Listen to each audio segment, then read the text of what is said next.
En el nombre de Dios, el misericordioso, el compasivo, que la paz, las bendiciones de Dios sean con su bendito profeta Muhammad, con su familia, con sus compañeros y sus hermanos. Queridos hermanos y hermanas, queridos amigos, Assalamu alaikum wa rahmatullahi wa barakatuh. Que la paz, la misericordia y las bendiciones de Dios sean con todos ustedes. Les hemos dicho en el programa pasado que íbamos a hablar de la superación de la prueba, de lo que en términos coránicos se llama en árabe iqtihamul aqaba. Así que la superación de los obstáculos, como todos sabemos, ser creyente y vivir en coherencia con la fe no es fácil. En realidad no es nada fácil, y menos en nuestros tiempos donde todo nos llama a la alienación, incluso en nuestras propias casas y en nuestros propios bolsillos a causa de las nuevas tecnologías o sencillamente de la vida moderna. La vida de la rapidez, de hacer las cosas sin reflexionar y sin pensar, y sobre todo muchas veces incluso sin buscar el sentido que encierran detrás. Conocer los obstáculos a los que nos enfrentamos en nuestro camino, en nuestro suluk, es fundamental, porque sólo así podemos saber y poder superarlos. Pues la vida misma no es más que una prueba a superar para alcanzar los cielos en caso de éxito o caer, Dios nos guarde, en las profundidades del sufrimiento eterno. Dice Dios Altísimo en el Sagrado Corán: por cierto que he creado a los genios y a los hombres para que me adorasen, para que me adoren. Los vientos, capítulo 51, versículo 56. El fin de nuestra existencia es clara, que es la búsqueda del conocimiento de Dios. Un conocimiento que nos lleva a reconocerle y adorarle como si le viéramos, adorarle de verdad, porque merece ser adorado. En este viaje de conocimiento y autoconocimiento hay que superar varias distracciones y tentaciones que son los grandes obstáculos que pueden desviarnos del camino de nuestro objetivo, del sentido de nuestra existencia, y justamente en eso consiste la prueba. En eso consiste la vida misma. Dios Altísimo dice: bendito sea aquel en cuyas manos está el reino y tiene poder sobre todas las cosas. Él es quien creó la vida y la muerte y la vida, para probaros y distinguir quién de vosotros obra mejor. Él es poderoso, absolvedor. Capítulo del Reino, versículos 1 y 2. Y para hacernos a la idea, el Sagrado Corán nos informa de que esta prueba consiste en muchas adversidades, no es solo una. De ahí que encontramos el versículo en el que Dios Altísimo dice en el Sagrado Corán que por cierto creamos al hombre y éste deberá soportar las adversidades, o también podemos traducirlo: éste deberá superar las adversidades, superar las pruebas. La sura de la ciudad, el capítulo 90, versículo 4. Como seres humanos adquirimos una gran responsabilidad en su momento al aceptar el encargo de aprobar la prueba, lo que también es al-amana. Inna aradna al-amanata ala as-samawati wal-ardi fa-abayna an yahmilnaha wa hamalaha al-insanu innahu kana zaluman jahula. Esta amana, esta responsabilidad que hemos asumido, hemos de superarla. A cambio, Dios nos dio libertad, ayuda para conseguirlo y premio al final para quienes se esfuerzan por hacer sus deberes y se afanan en complacer a su Señor, alabado sea. Dios nos anima y nos exhorta en diferentes pasajes del Sagrado Corán, así como el profeta, la paz sea con él, a afrontar la prueba y superar los obstáculos con fe y con hermandad. Es muy importante. Dice, alabado sea: ¿por qué el hombre no se anima a realizar una gran obra, la Aqaba? ¿Y qué te hará comprender qué es una gran obra?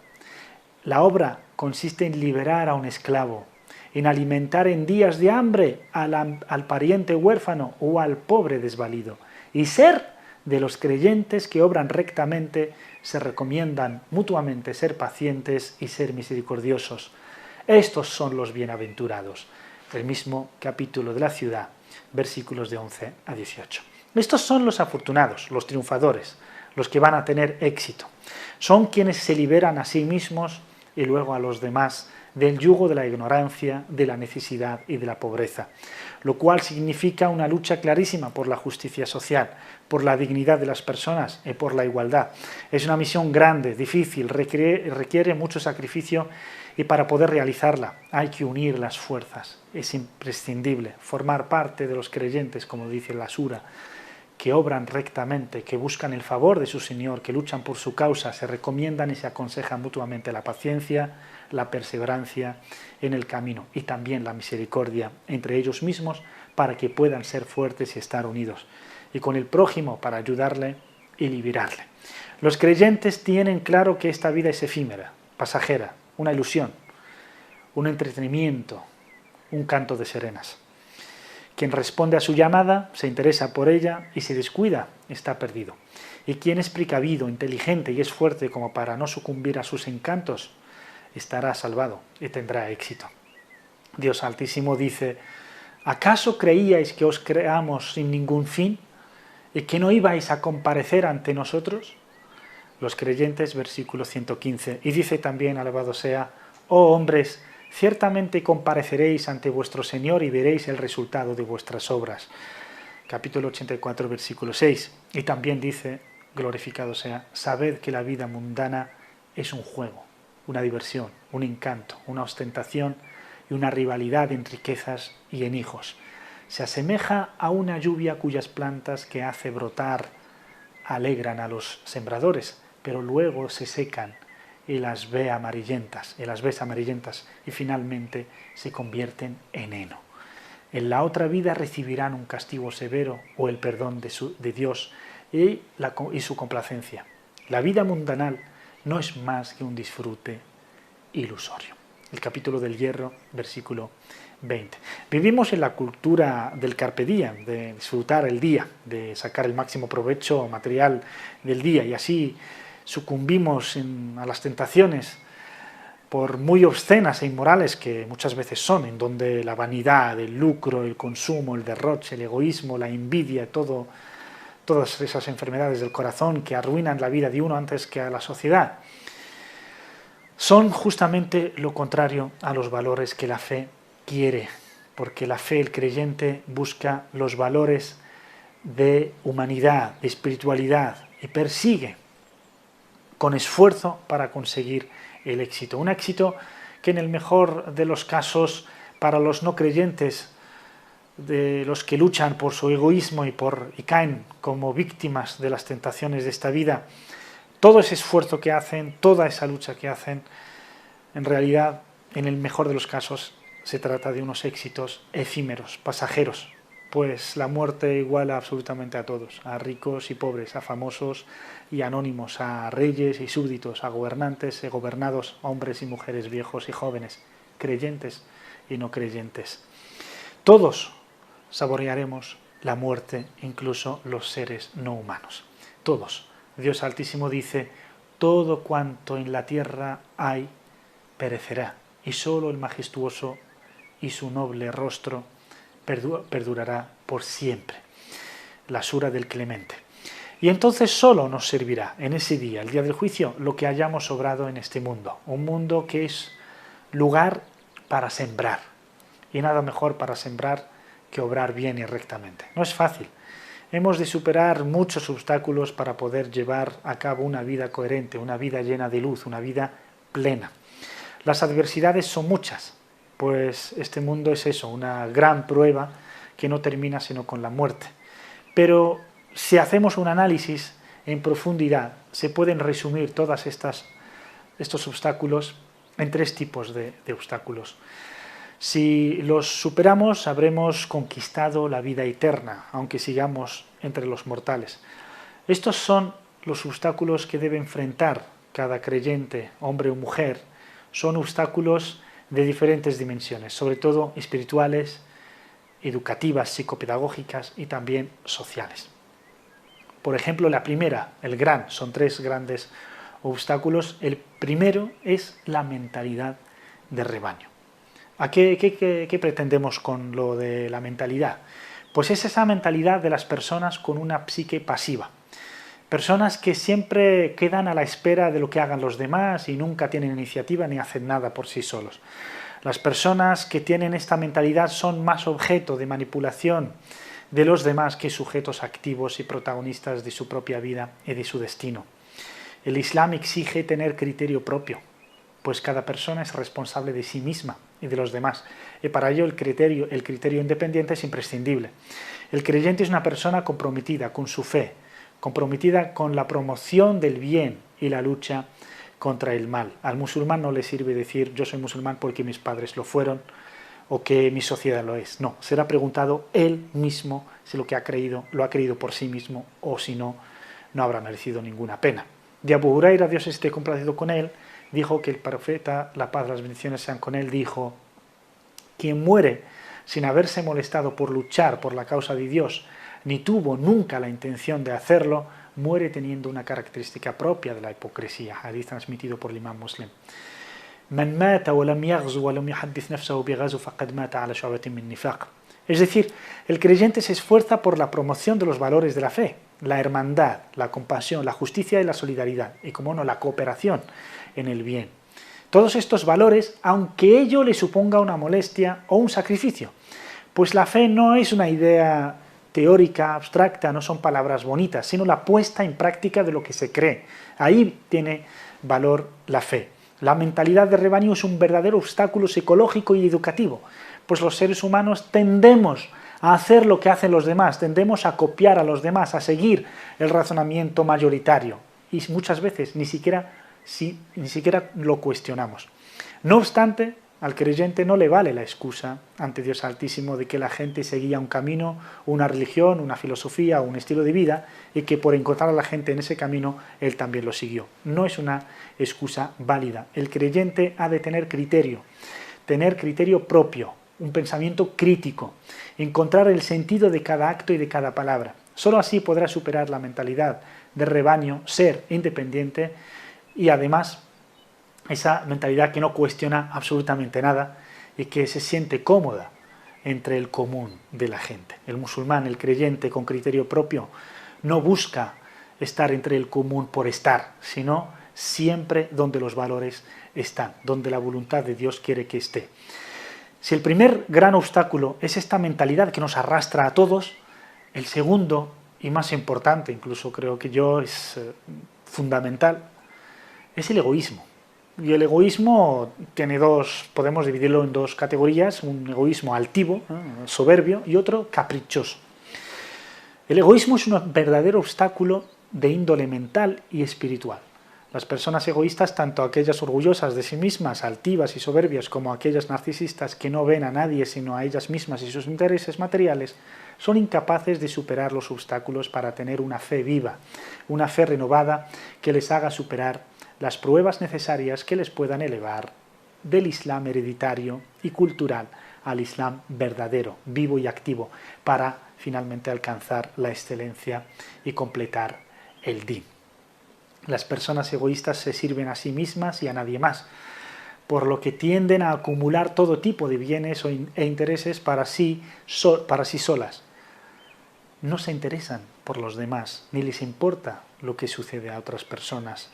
Tienden a consumir y deleitarse con todos los caprichos que su ego desea, y caen en todas las tentaciones y redes que el Shaitán les tiende en el camino. El creyente no puede ser egoísta, puesto que sabe que Dios le ordena amar a sus semejantes como se quiere a sí mismo. Le enseña que tiene que preocuparse por los demás, por los vecinos, por los pobres, los necesitados, por las viudas, por los huérfanos, por los enfermos, por los refugiados, etcétera, etcétera. El creyente está siempre al servicio de su familia, de su comunidad y de la humanidad. Y también es importante recordar que es incompatible ser creyente y egoísta.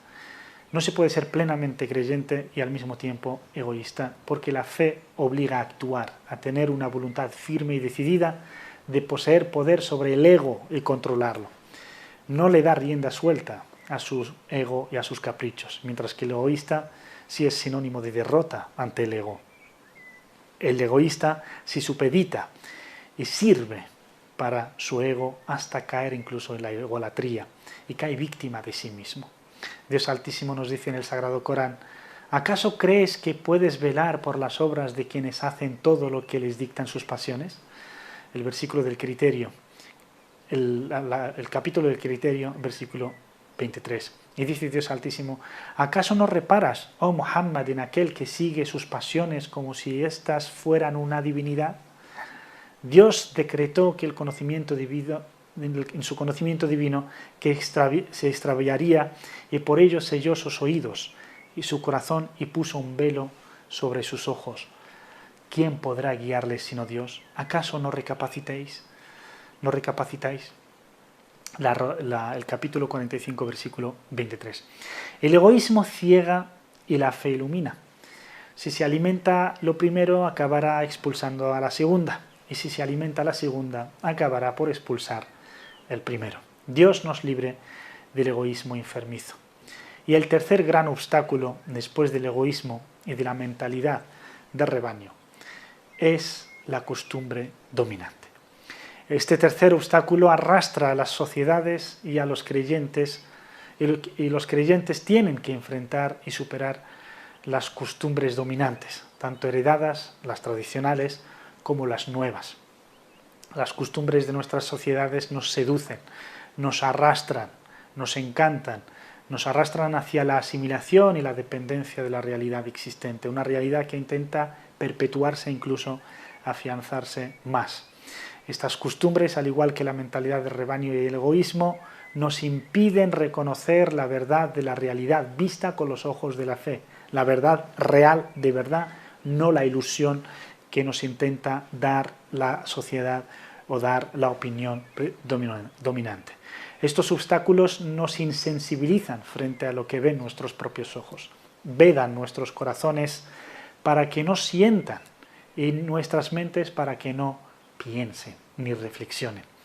El Islam es un mensaje renovador que mantiene su alma viva con la fe que irradia luz e ilumina el pensamiento.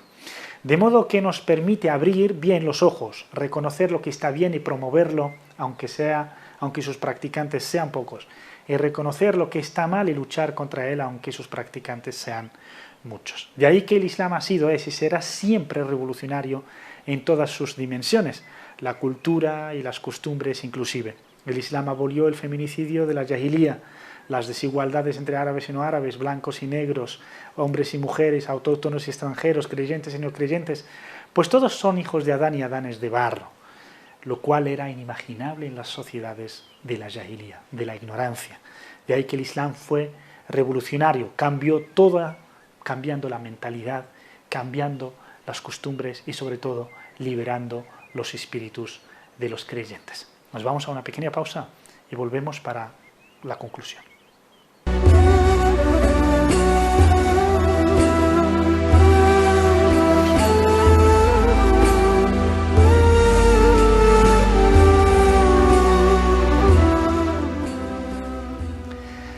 Hablábamos de los obstáculos y de la superación de estos grandes tres obstáculos, tres pruebas tremendas que son liberarse de la mentalidad de rebaño, liberarse del egoísmo de uno y de las costumbres predominantes que configuran nuestras vidas sociales y culturales. Nos encadenan estos obstáculos, nos privan de nuestra libertad y nos someten a la realidad predominante. Por eso es imprescindible ser conscientes de su gravedad para, con el esfuerzo y la ayuda de Dios, poder liberarnos y partir a vivir de verdad la vida de la espiritualidad y de los valores, y por consiguiente se podrán liberar sociedades y pueblos enteros a través de esta lucha espiritual, de este esfuerzo y del compromiso.